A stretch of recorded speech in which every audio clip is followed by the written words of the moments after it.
So we need to always practice appreciative inquiry, asking ourselves, am I seeing everything that needs to be seen? Do I have all of the intel that I need?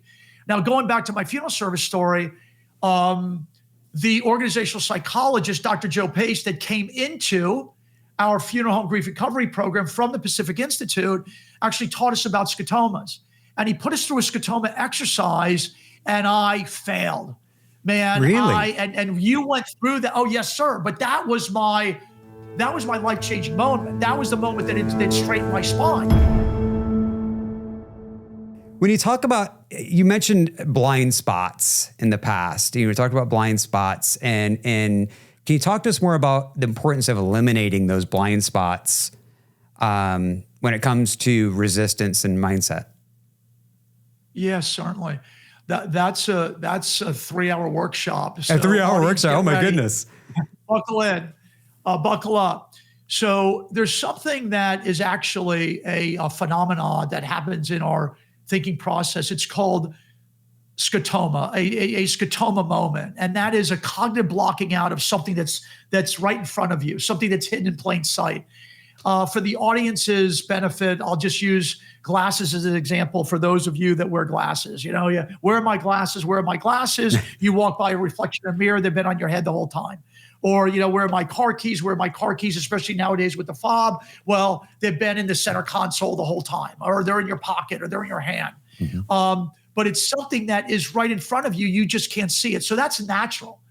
So we need to always practice appreciative inquiry, asking ourselves, am I seeing everything that needs to be seen?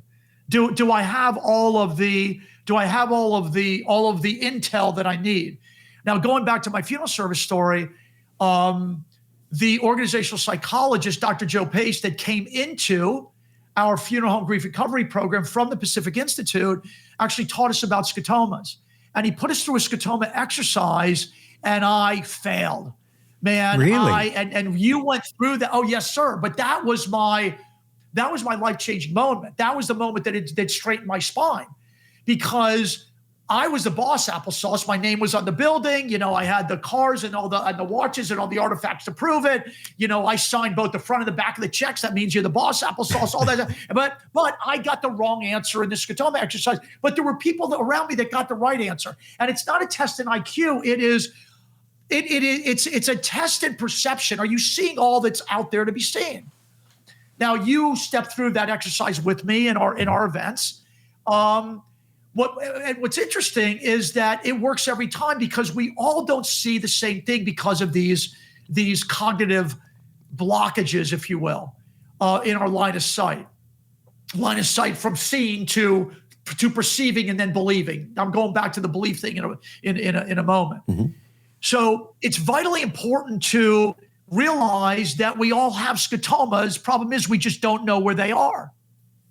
Okay. But where we typically have scotomas and where they can be uncovered, where we can be scotoma busters for one another, is to look in the crevices or around the corner where you're working really, really hard and you're just not creating breakthrough. It's like the same thing over and over again. What is it? Einstein,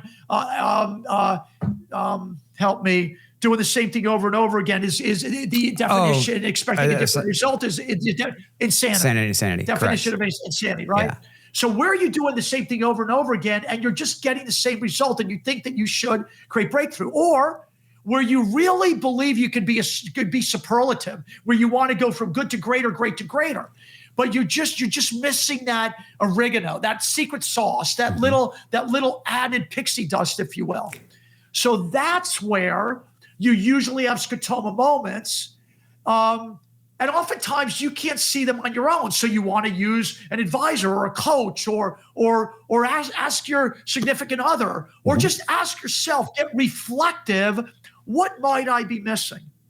Because therein lies limiting beliefs, because you're going back in your emotional history toolbox and you're using the same logic that you've used in the past, whether it served you there properly or not, and flicking up, as I mentioned before, into your current reality, and using that same logic, making a decision, but expecting something different.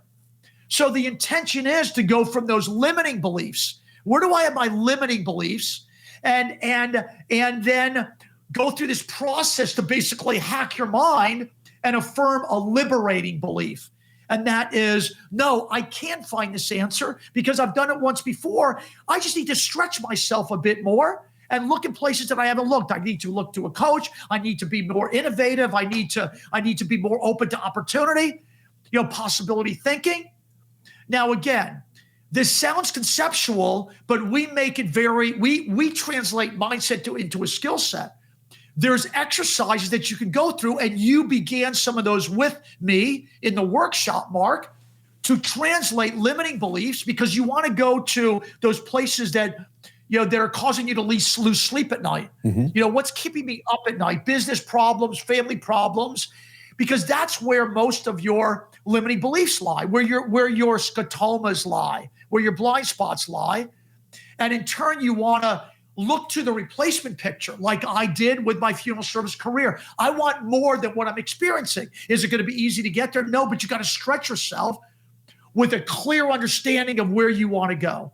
And that's where your liberating beliefs will not only be uncovered, but will release you, will unleash you, and over an incremental amount of time, like it did with me with the Pacific Institute, starting as a commission-based only sales guy to now being the CEO of the organization. I just kept running towards the roar because I wanted it. I like it. I love it. I want more. I want to bathe in this. That's how we go from blind spots and limiting beliefs to liberating ones and achieving our goals that we thought were never achievable in the past. Hi, I'm Mark Thomas, founder and CEO of Current Tech Solutions and Cyber Guardians. We know business owners like you want to focus on growing your company, not worrying about IT problems or security threats. That's where we come in. Our team uses AI to protect your business from cyber risks and keep everything running smoothly. If you're ready for peace of mind and a stronger future, reach out to us today. Let's secure and elevate your business together.